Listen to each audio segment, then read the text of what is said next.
Suamiku Pria Lumpuh, karya autor Erna Surliandari, episode ke-141, Tendangan Maut ala Cinta. Selamat mendengarkan. Sore hari yang cerah, Reza tiba di kantornya dan langsung menuju ke ruangan pribadinya. Di sana ada lemari berisi pakaian dan jasnya, hingga ia pun segera mengganti dengan yang lebih formal. "Kamu di mana?" tanya Papa Erlan via telepon. "Di kantor, sebentar lagi ke ruang rapat." "Oke, cepat, para anggota dewan sudah menunggu." "Siap," ucap Reza dengan begitu antusias. Ia pun segera pergi, setelah menyimpan cincin yang ia beli di dalam laci lemari, lalu menguncinya dengan rapi. "Selamat siang, Pak," sapa seorang karyawan padanya. Reza membalas dengan ramah, sembari menganggukkan kepala padanya. Itulah kelebihan Reza, begitu ramah dengan para karyawan, dan lagi yang murah senyum, tak seperti Bagas, yang memang terlalu tegas dan terkesan dingin bagai es batu. Maka dari itu, beberapa orang berasumsi Reza lebih baik dari Bagas. Dan itu adalah orang-orang yang pro dengan Om Edward.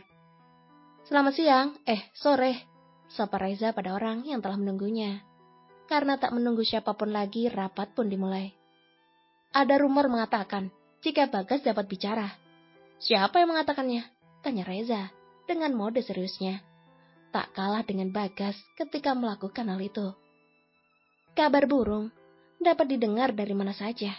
Hanya tinggal jawaban, iya atau tidak." "Iya, tapi hanya baru beberapa kata. Dan itu pun ketika memanggil istrinya," jawab Reza. Semua anggota kembali berdiskusi. Beberapa di antara mereka bernapas lega ketika kabar baik datang. Dan yang lain seolah cemas untuk menyambut kesembuhan Bagas. "Sebelumnya saya minta maaf pada kalian semua. Bukan bermaksud merahasiakan, tapi hanya ingin agar keadaan kantor tetap stabil. Dan untuk Pak Bagas, beliau perlu fokus untuk mencapai sebuah kesembuhan. Berbagai macam terapi dan semua usaha pun telah dilakukan. Jadi, saya mohon pengertiannya." Reza membungkukkan badan pada mereka semua. Mau tak mau mereka mengangguk setuju. Pro dan kontra saling diam untuk saat ini, meski akan ada rencana lain nantinya. Tak lama kemudian, semua orang membubarkan diri dari ruang rapat. Reza masih diam, dan ia berpikir keras untuk mencari siapa penyebar rumor tersebut. Gak mungkin Papa gak akan menyebarkan berita ini pada orang lain, karena jika tahu Bagas sembuh, maka dia akan semakin terancam posisinya, pikir Reza. "Za, ayo pulang, ini sudah sore, lebih baik kamu istirahat dulu," pujuk Papa Erlan. Reza hanya mengangguk. Ia pun keluar dalam keadaan malas dan tak bergairah. Menuju ruangannya berharap dapat istirahat sejenak. Derap langkah lambat membawa Reza ke ruangannya.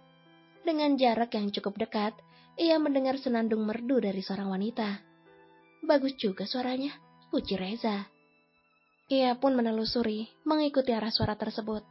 Dekat dan semakin mendekat ke sumber suara, yang tak lain adalah ruangannya sendiri. Ia masuk perlahan, berusaha tak bersuara sama sekali. Seorang wanita, bertubuh langsing dengan rambut keriting yang diikat rapi. Ia sedang bersenandung dengan sebuah lagu ceria, lagu dari sebuah grup K-pop BTS, berjudul Dynamite. Ia berlenggak-lenggok memperagakan dance-nya dengan begitu handal, sembari membersihkan kaca jendela ruangan itu. Reza berdiri bersandar meja kerjanya, menatap gadis itu dengan sesekali menganggukkan kepalanya, mendengar irama yang ia nyanyikan. Hingga di sebuah nada, dan begitu bersemangat, gadis itu tak sengaja menghentakkan kakinya ke arah Reza.